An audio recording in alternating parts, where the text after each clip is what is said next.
من الشیطان الرجیم بسم اللہ الرحمن الرحیم وآتینا موسیٰ الکتاب، اور ہم نے دی موسیٰ علیہ السلام کو کتاب، وجعلناہ ھدی لبنی اسرائیل، اور رکھ دیا اس میں ہدایت بنی اسرائیل کے لیے، اللہ تتخذوا من دونی وکیلا، یہ کہ نہ بناؤ اللہ کے علاوہ کسی کو بھی کارساز، ذریۃ من حملنا مع نوح، تم اولاد ہو ان کی جن کو سوار کیا اٹھایا ہم نے نوح علیہ السلام کے ساتھ، انہ کان عبدا شکورا، وہ شکر کرنے والے بندے تھے ہمارے۔ پہلی آیت کے اندر ہم نے پڑھا کہ معراج شریف کا واقعہ تھا۔ آیت نمبر 60 میں بھی معراج شریف کے متعلق اور کچھ حصہ سورہ نجم کے اندر ہے۔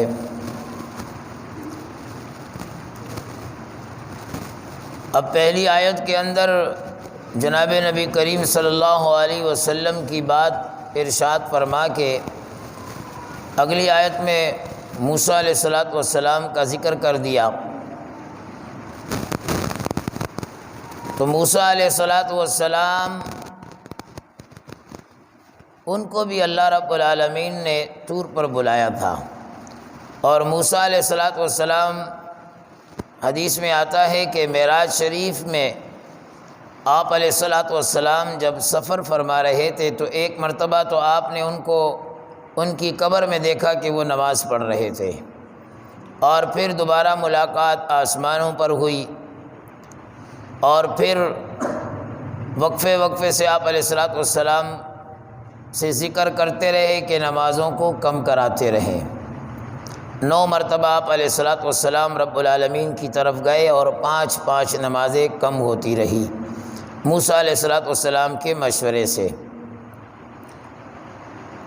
چونکہ موسیٰ علیہ السلام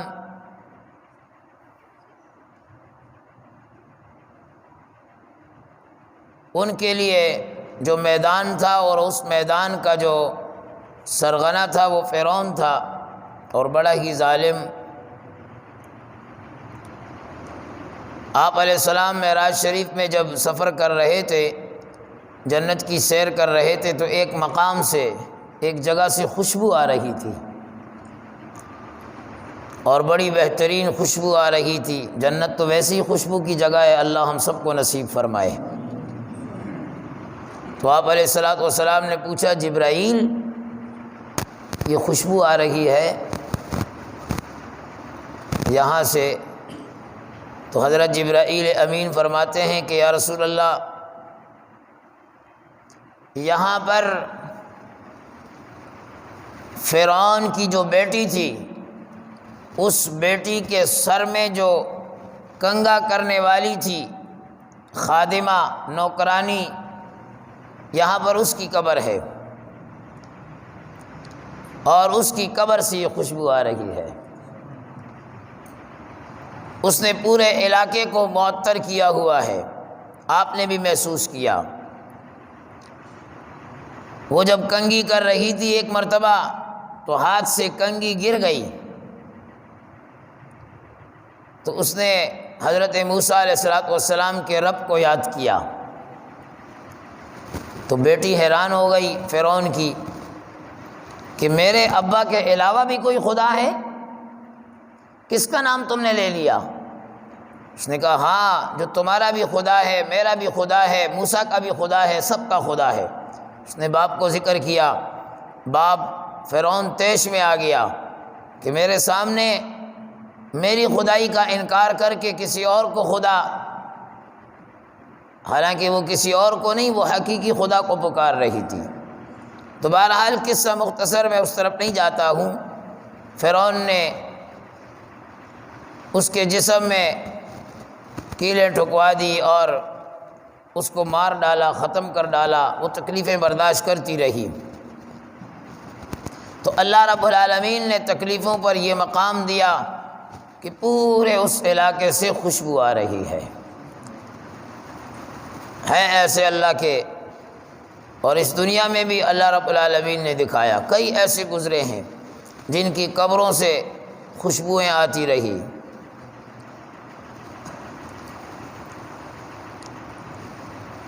تو یہاں پر موسیٰ علیہ السلام کو طور پر بلایا، اور وہاں بلا کر اللہ رب العالمین نے کتاب توریت وہ عطا کی۔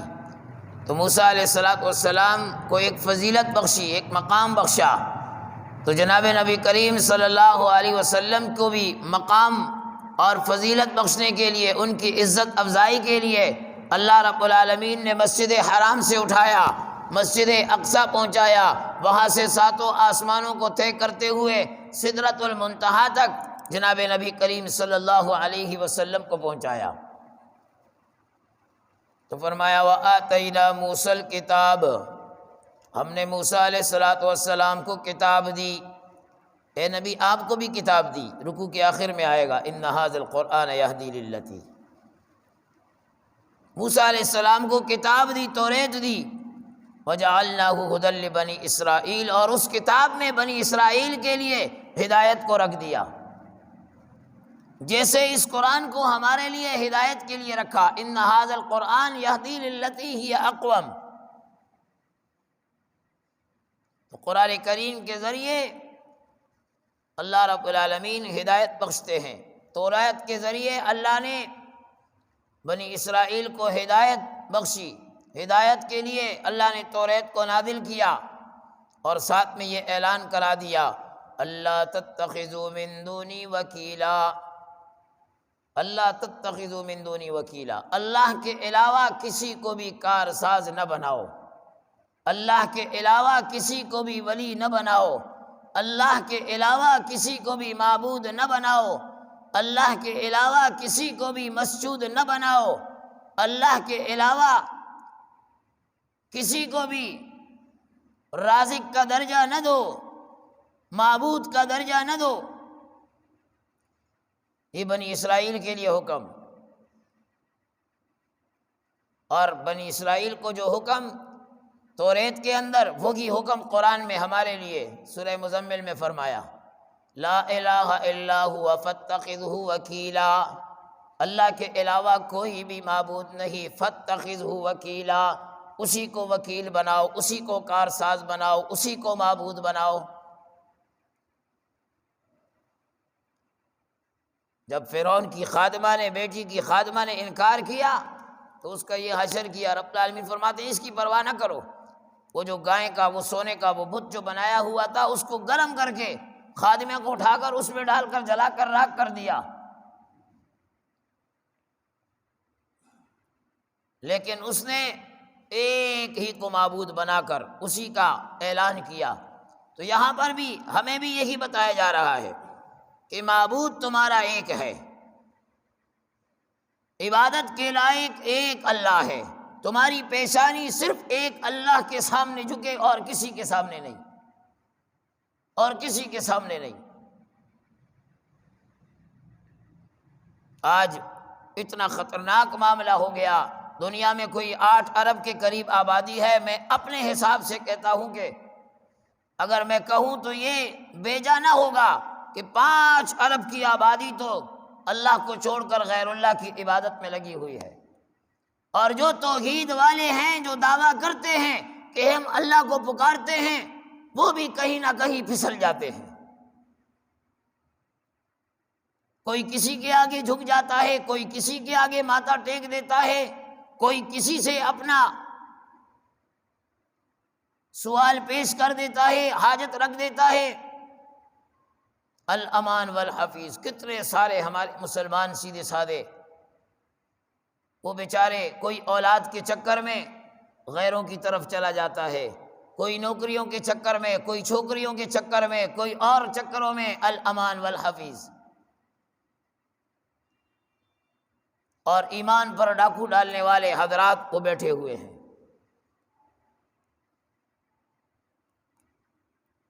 تو کتب سماویہ کا جو نچوڑ ہے، چاہے وہ توریت ہو، چاہے وہ قرآن کریم ہو، اس کا نچوڑ لب لباب وہ یہی ہے کہ وکیل، کارساز، معبود، مسجود، رازق، خالق، مالک اگر کسی کو بنانا ہے تو وہ ایک اللہ کی ذات ہے۔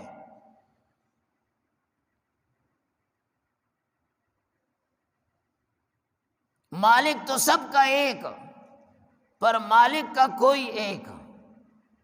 مالک تو سب کا ایک، پر مالک کا کوئی ایک۔ لاکھوں میں نہ ملے گا، کروڑوں میں دیکھ۔ بہت کم معاملہ ایسا ہو گیا۔ تو رب العالمین فرماتے ہیں، آگے اللہ رب العالمین فرما رہے ہیں ذریت من حملنا مع نوح، اے بنی اسرائیل تم ان کی اولاد ہو جن کو ہم نے اٹھایا نوح علیہ السلام کے ساتھ۔ بنی اسرائیل کوئی اوپر سے نہیں ٹپکی۔ تو رب العالمین فرما رہے ہیں کہ دیکھو تم عام لوگوں کی اولاد نہیں ہو، نہ شرک کی طرف جاؤ، بدعت کی طرف جاؤ، غیروں کی طرف جاؤ، تم اولاد ان کی ہو جو نوح علیہ السلام کے ساتھ کشتی میں سوار ہوئے تھے۔ کیونکہ جو نوح علیہ السلام کے ساتھ سوار ہوئے وہی زندہ دنیا میں بچے، اس کے علاوہ دنیا میں سب ختم ہو گئے، کوئی ایک بھی نہیں بچا تھا۔ اور جو نوح علیہ السلام کے ساتھ بچنے والے لوگ تھے یہ موحد لوگ تھے، یہ نیک لوگ تھے، یہ اللہ کو ایک ماننے والے تھے، یہ پکے توحیدی تھے، ان کا رشتہ ناتا اللہ کے ساتھ جڑا ہوا تھا، اس لیے اللہ نے ان کو نوح علیہ السلام کے ساتھ بچایا۔ تو اللہ رب العالمین فرما رہے ہیں ذریت من حملنا مع نوح، ارے تم تو اولاد ان کی ہو۔ بعض دفعہ لوگ کسی کو کہتے ہیں نا کہ یار تم تو فلاں آدمی کے بیٹے ہو، تم تو ایسا نہ کرو، تو اس کا باپ کوئی اچھا بندہ گزرا ہوا ہوتا ہے، اس لیے وہ باپ کا تانا سمجھ لیں یا اس کی اصلاح کے لیے کہہ دیا جاتا ہے کہ تم تو کم از کم ایسا نہ کرو، تم تو فلاں کے درس میں بھی بیٹھتے ہو، تم تو فلاں مسجد کے نمازی بھی ہو، اس مسجد کے نمازی وہ تو ایسا نہیں کرتے، وہ تو ایسا نہیں کرتے، تم کیوں کر رہے ہو؟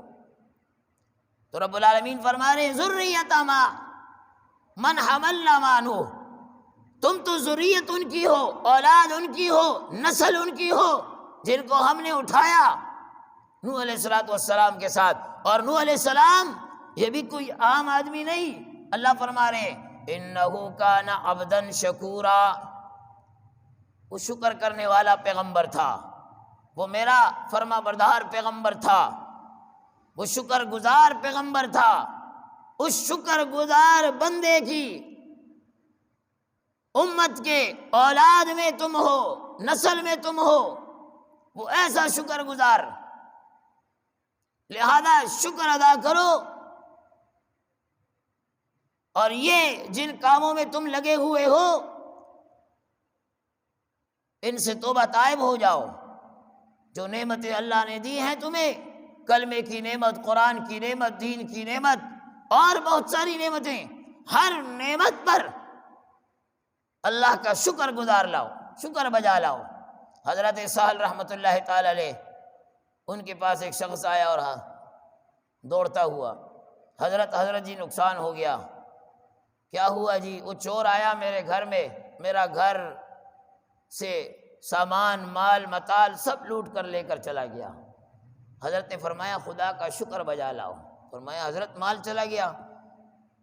فرمایا مال ہی تو گیا ہے، دنیا کا نقصان ہوا ہے، شیطان تمہارے دل میں گھس کر تمہارے عقیدے کو تو خراب کر کے نہیں گیا، تمہارا ایمان تو بچا ہوا ہے، اس پر اللہ کا شکر ادا کرو، اس پر اللہ کا شکر ادا کرو۔ حضرت عمر بن عبدالعزیز رحمۃ اللہ تعالی علیہ، اپنے وقت کے پکے ٹھکے عادل خلیفہ، ایک جماعت، ایک وفد ان کے پاس آئی، حضرت بادشاہ تھے، فرمایا پوچھ، بولو کیا کہتے ہو؟ ایک نوجوان کھڑا ہو گیا، بات شروع کی، حضرت نے فرمایا کہ مناسب نہیں ہے، بڈھے موجود ہیں، بابے ہیں، وہ بات کر لیں، تم سے عمر میں بڑے ہیں۔ تو اس نوجوان نے کہا کہ اگر بات کرنے کے لیے عمر کی زیادتی یا عمر کا طویل ہونا شرط ہے تو پھر آپ کو بھی یہاں بیٹھنے کا حق نہیں، آپ سے بھی بڑی عمر کے لوگ موجود ہیں، پھر اس مسند پہ کسی اور کو بیٹھنا چاہیے۔ حضرت عمر بن عبدالعزیز نے کہا کہ اچھا ٹھیک ہے، کہو کیا کہتے ہو؟ کہا یہ کہنے آیا ہوں کہ نہ تو ہم آپ کے پاس یہ اتنے سارے آئے ہیں کہ کوئی چیز کی طلب ہے ہمیں، ایسی کوئی بات نہیں ہے، کسی چیز کی حصول کے لیے نہیں آئے۔ فرمایا پھر، اور نہ آپ سے کوئی ڈر اور خوف لے کر ہم آئے ہیں کہ آپ کا ہمیں ڈر ہے اور خوف ہے، اس لیے کہ ہمیں ہمارا حق جہاں ہم موجود ہیں ملتا ہے، اور کوئی چھینے ایسا بھی نہیں ہے۔ تو حضرت عمر بن عبدالعزیز نے کہا کہ بھئی آئے کیوں ہو پھر؟ فرمایا آپ کا شکریہ ادا کرنے آئے ہیں، آپ کا شکریہ ادا کرنے آئے ہیں کہ آپ کی وجہ سے جو آپ نے عدل کو قائم کیا ہوا ہے، ہم اپنی جگہ پر مامون ہیں، نہ کوئی خوف ہے نہ ڈر ہے، کچھ بھی نہیں ہے۔ آج شکریہ یہ الفاظ ہی ہماری زبانوں سے نکل گئے۔ رب العالمین کا پیغمبر فرماتا ہے من لم یشکر الناس لم یشکر اللہ، جو لوگوں کا شکریہ ادا نہیں کرتا وہ اللہ کا بھی نہیں کرتا ہوگا، وہ اللہ کا بھی نہیں کرتا۔ ایک آدمی کسی کے ساتھ بھلائی کر رہا ہے، تیرا ایک جملہ جزاک اللہ، یہ تو آج کل بہت ہی معدوم ہو گیا، بہت ہی معدوم، زبان پر آنا ہی مشکل ہو گیا۔ انگریز نے ہمیں سکھا دیا، پہلے تو تھینک یو کہتے تھے، ابھی تھینکس شارٹ کر دیا، اور بھی پہلے یس کہتے تھے، ابھی یہ بس اور شارٹ کر دیا، اب پتہ نہیں اور کتنا شارٹ کریں گے اس کو۔ تو ہمیں تو ہمارے نبی وہ طریقہ سکھلا گئے، شکریہ، جزاک اللہ خیرہ، اللہ تمہارے کو اس کام کا بدلہ دے، میری کوئی حیثیت نہیں، میری کوئی اوقات نہیں، اور میں اگر دوں گا تو کتنا دوں گا؟ جب ہم نے اللہ کو ڈال دیا تو اللہ تو اپنی شان کے مطابق دے گا، اللہ رب العالمین تو اپنی شان کے مطابق دے گا۔ تو اللہ کا شکر ادا کرنا ہے۔ حضرت جنید بغدادی رحمۃ اللہ تعالی علیہ اپنے ماموں کے ساتھ، حضرت سری سکتی رحمۃ اللہ تعالی علیہ کے ساتھ حرم میں شکر پر بات ہو رہی ہے، چار بڑے بڑے بزرگ بات کر رہے ہیں۔ حضرت سری سکتی سے کہا کہ آپ بھی کہیں، کہا میرے ساتھ یہ میرا چھوٹا بانجا ہے، یہ کہے گا۔ بانجے تم بتاؤ شکر کی کیا تعریف؟ حضرت جنید بغدادی فرماتے ہیں کہ شکر کی تعریف مجھ سے پوچھتے ہو تو وہ یہ ہے کہ جو نعمت اللہ نے تمہیں دی ہے اس کی معصیت میں استعمال نہ کرو، اس کی معصیت میں استعمال نہ کرو۔ آج اللہ رب العالمین نے کتنی ساری نعمتیں انسان کو دی ہیں، اور انسان کوشش میں لگا ہے کہ اس کی بغاوت پر، اس کی نافرمانیوں میں، اس کی حکم عدولیوں میں، معصیات میں وہ گزر جائے۔ تو اللہ رب العالمین فرما رہے انہ کان عبدا شکورا، نوح علیہ الصلوۃ والسلام یہ میرے شکر گزار بندے تھے، رب العالمین فرما رہے۔ اور شکر والی جو سفارش والی جو حدیث ہے کہ جب قیامت کے دن امت بھاگے گی آدم علیہ السلام کے پاس کہ تو سفارش کر رب العالمین سے تاکہ معاملہ شروع ہو جائے، جب نوح علیہ السلام کے پاس آئیں گے تو یہ امت کہے گی اے نوح تو سب سے پہلا رسول تھا، تو سفارش کر، اور تو اللہ کا شکر گزار بندہ تھا، تو لہذا تو رب العالمین سے سفارش کر۔ نوح علیہ السلام فرمائیں گے کہ نہیں، کسی اور کے پاس چلے جاؤ، میں نہیں کر سکتا۔ تو نوح علیہ السلام اللہ کے شکر گزار بندے، بھئی اللہ کا شکر ادا کرنا چاہیے۔ اور شکر میں کیا، نوح علیہ السلام ہر وقت اللہ کا شکر کرتے تھے، کھاتے پیتے، لباس پہنتے ہوئے، اٹھتے بیٹھتے اللہ کا شکر۔ اللہ کا شکر کیا ہے؟ الحمدللہ کہنا ہے، بس یہ اللہ کا شکر ہے۔ پانی پی لیا الحمدللہ، کھانا کھا لیا الحمدللہ، کپڑے پہن لیے، پوری دعا یاد نہیں ہے؟ الحمدللہ الذی کسانی ھذا ورزقنی من غیر حول منی ولا قوہ، پوری دعا یاد نہیں ہے؟ کپڑے پہن لیے الحمدللہ، پیشاب پکانے سے فارغ ہو کر باہر نکل آئے الحمدللہ، بھائی جب پیشاب پخانا ہو اور لیٹرین بند ہو انسان کو کتنی تکلیف ہوتی ہے۔ یہ جو کرونا ہوا، ایک فوجی نے راستے میں مجھے روکا، آرمی کا، اپنی سوال جواب پوچھنے کے بعد مجھے کہتا ہے کہ کیوں مسجدیں اچھا ہوا نا بند ہو گئی؟ میں نے کہا اس کی وجہ یہ کہ تم لوگ تالے لگا کے رکھتے تھے۔ میں نے کہا نماز کے وقت میں تو کھلی رہتی تھی، کب کی تالے لگے ہوئے؟ کہا ہمیں کبھی شہر میں ضرورت پڑتی تھی پیشاب پخانے کے لیے، جب جاتے تھے مسجد کو تالا لگا ہوتا تھا، اب اچھا ہو گیا۔ تو میں نے کہا پیشاب پخانے کے لیے آتے تھے تم، مسجدیں تمہارے لیے بند ہیں۔ الحمدللہ پوری دنیا میں پاکستان کا ریکارڈ ہے، ریکارڈ پوری دنیا میں، وہ مسجدیں بند، تالے پڑے رہے، لیکن پاکستان کی کسی مسجد میں ایسا نہیں ہوا۔ ہر مسجد میں الحمدللہ 5 وقتہ اذان بھی ہوئی ہے، نماز بھی ہوئی ہے۔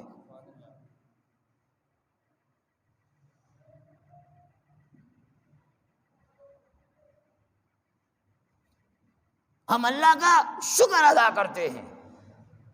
جناب نبی کریم صلی اللہ علیہ وسلم رات میں لیٹے پھر کھڑے ہو گئے اور ٹھنڈے پانی سے وضو کیا۔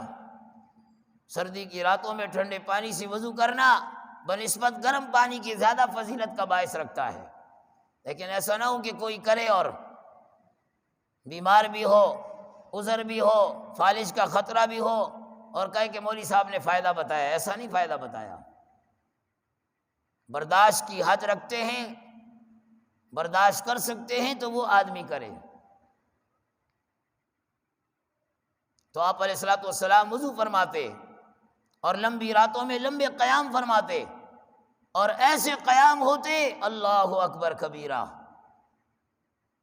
بعض بیماروں کے پاس میں گیا، میں حیران رہ گیا، ان کے پاؤں ایسے ایسے سوجے ہوئے، الامان والحفیظ۔ اور وہ سوجے کیوں؟ کہ چل پھر نہیں سکتے بیماری کی وجہ سے، گھر میں پڑے پڑے پڑے پڑے بستر پر پاؤں سوج گئے، پاؤں سوج گئے۔ اس لیے کہ انسان چلتا پھرتا ہے، خون کی گردش رہتی ہے تو وہ فٹ فاٹ رہتا ہے۔ پیغمبر علیہ السلام کھڑے پوری رات، پاؤں میں ورم ہو گئے۔ صحابہ کہتے ہیں، بعض فرماتے ہیں، عائشہ رضی اللہ تعالیٰ عنہ فرماتی ہیں، یا رسول اللہ آپ تو بخشے بخشائے ہیں، لِيَغْفِرَ لَكَ اللَّهُ مَا تَقَدَّمَ مِن ذَنبِكَ وَمَا تَأَخَّرَ، اگلے پچھلے کوئی گناہ اگر ہو جائیں تو بھی معاف ہیں، پھر اتنی تکلیف کیوں کرتے ہیں آپ؟ اللہ کا نبی، میرا اور آپ کا نبی کون؟ جناب محمد الرسول اللہ صلی اللہ علیہ وسلم۔ وہ فرماتا ہے افلا اکون عبدا شکورا، کیا میں اللہ کا شکر گزار بندہ نہ بنوں؟ 2 رکعت پڑھ کر میں اللہ کا شکر گزار بندہ نہ بنوں؟ میں اللہ کا شکر بجا نہ لاؤں؟ انہ کان عبدا شکورا، نوح علیہ السلام وہ تو میرا شکر گزار بندہ تھا، ہر وقت اللہ کی تعریف میں اس کی زبان لگی رہتی، الحمدللہ اس کلمات سے اپنی زبان کو ہر وقت تر و تازہ رکھتا تھا۔ اور ہم کھانے کے بعد بھی یار زیادہ کھا لیا، بواسیر سی ہو رہی ہے، یار زیادہ پی لیا، وہ پیپسی کو لے آؤ جو ہے نا، وہ الحمدللہ کہ پیپسی کا باپ ہے الحمدللہ۔ جب خدا کی تعریف کرے گا اللہ خود بخود نظام تیرا درست کر دے گا، اللہ کا شکر بجا لائے گا اللہ خود بخود نظام درست کر دے گا۔ اللہ رب العالمین ہمیں اپنے شکر گزار بندوں میں شامل فرمائے۔ الحمدللہ رب العالمین۔